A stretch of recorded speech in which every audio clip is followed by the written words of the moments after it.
To a lot of people, Saints Row the Third is their favorite Saints Row game, if not their favorite ever urban open world game. And Deep Silver have decided to remaster the game, and what the result is kind of fascinating for a few different reasons. Number one, they've updated the visuals in most ways. They've changed the whole lighting model, which looks pretty decent.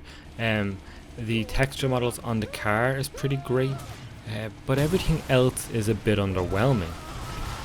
Like if you look around and it just things just don't look perfect, and it's part of that is because the game released, I believe, in 2011, and on top of that, like, it's basically a coat of paint over the top of a game. That's what this game is, which is fine. But what's kind of surprising is how absolutely frantic the gameplay is, and that's been pretty much untouched from the original game.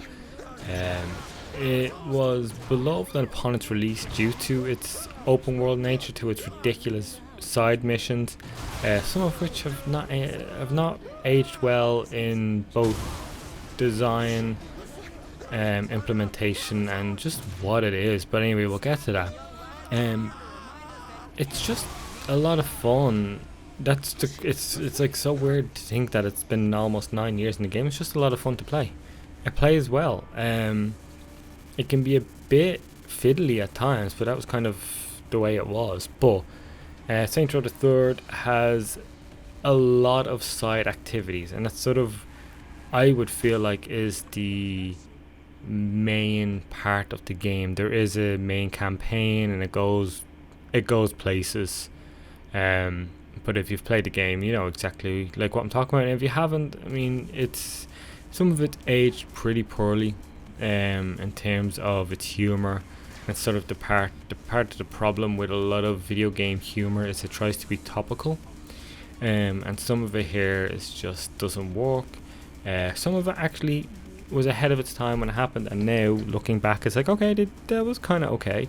But this is dumb Tyler humor at its dirtiest, I guess. But there are some fun activities, which is the highlight of the game. Like, it is one of those games you switch your brain off because you just see a bunch of icons all over the map. Go there, do the thing, have a laugh, move on. Things like the insurance fraud is fun. There's ones where you drive through checkpoints while on fire. I think it's called like Blaze Trail or something like that. But there are other ones that aren't a lot of fun. There's a fair number of escort missions, or protection missions, which aren't great. They're also done in like pimps and hoes, and like basically your territory style stuff, which just seems a bit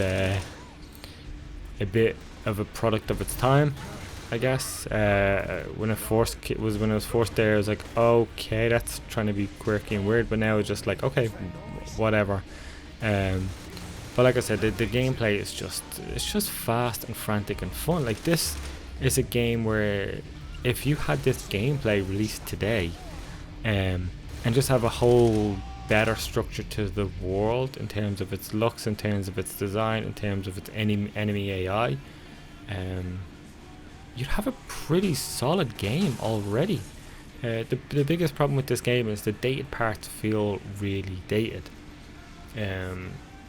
Some of the driving around can be a bit frustrating with the way the AI reacts to you. Like,